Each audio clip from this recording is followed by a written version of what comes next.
In movies and money today, the Avengers continue to rack up big numbers at the box office. Let's bring in Erik Childress of the Chicago Film Critics Association. Hello, Erik. Hi, Angie. Well, the Avengers Endgame appears to be chugging towards an all-time record, but you say that there could be some twists and turns in this story. Well, that's right, Angie. When Avengers Endgame busted out with a $357 million start, $100 million more than any film had ever opened with, it appeared that the all-time domestic record held by Star Wars The Force Awakens was going to fall.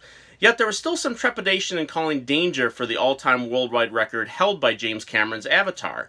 Well, now it looks like the reverse is true. With $2.5 billion across the world in just about 3 weeks, mind you, it is only $280 million away from toppling Avatar's record.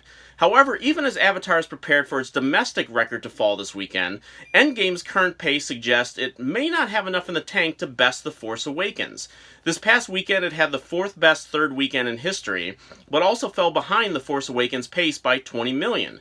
That was after a $110 million head start after 3 days, too.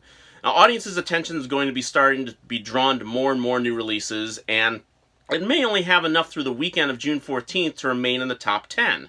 However, even if Endgame manages to stay week to week on the low end of the top 10 all-time 4th, 5th, etc. weekends, that would still be at least another $80 million just on the weekends up until its 8th week. That alone puts Endgame over $800 million domestic. Add in weekdays and a Memorial Day weekend bump coming up, and the film should definitely surpass $850 million, probably $900 million, and that will only add up to it having enough to beat the larger record worldwide, which is greater than them all. Well, coming up this weekend, John Wick Chapter 3. Here it is. Mr. Wick broke the rules. I trust you understand the repercussions if he survives. You shouldn't be here. I need your help. Erik, will this film unseat those Avengers? It is going to be very close, Angie. John Wick Chapter 3 Parabellum is getting terrific reviews from critics who have really supported this gonzo action series with Keanu Reeves since its minuscule beginnings. The original was a film that caught on more once it left theaters, and audiences showed up to give Chapter 2 a $30 million opening and $92 million domestic overall. This could be the film that could finally get it over the $100 million hill, though I think that will be close too. As for this weekend, I am expecting we will see it open somewhere in the mid-30s, eclipsing Chapter 2's start. And based on Endgame's pattern, it is likely headed for a fourth weekend somewhere between 29 and 40 million, so it is going to be a close race for the number one slot this weekend, but I do think that John Wick is going to pull it out. Erik, you have a big weekend ahead. You are hosting the Chicago Critics Film Festival in Chicago. I will be there. What else can you tell us about this weekend? Yes, thank you, Angie. For the 7th year, I am one of the producers of the Chicago Critics Film Festival, which I helped found back in 2013. It is an entire week of some of the best movies from the festival circuit that members of the Chicago Film Critics Association have chosen to make their local premieres. So people have a chance to see sneak previews of movies weeks, even months before they appear in theaters, including The Farewell with Awkwafina. Director Lulu Wang will be at the festival with the film on Monday, May 20th. Orphan Black's Tatiana Maslany will be there on Tuesday, along with Jay Duplass and Tom Cullen for their relationship drama Pink Wall. Director Gurunda Chadha and star Vivek Kaura will be attending with the story of a teenager inspired by the music of Bruce Springsteen and blinded by the light.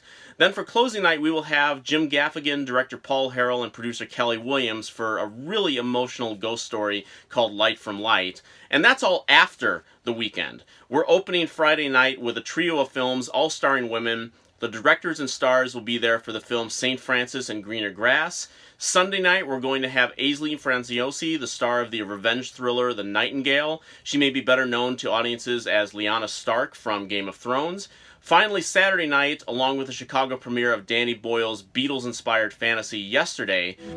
Oh, I believe in yesterday. When did you write that? I didn't write it. Paul McCartney wrote it. The Beatles. Who? We're going to have Tom Skerritt at the festival for a 40th anniversary screening of Ridley Scott's horror masterpiece Alien on 35mm.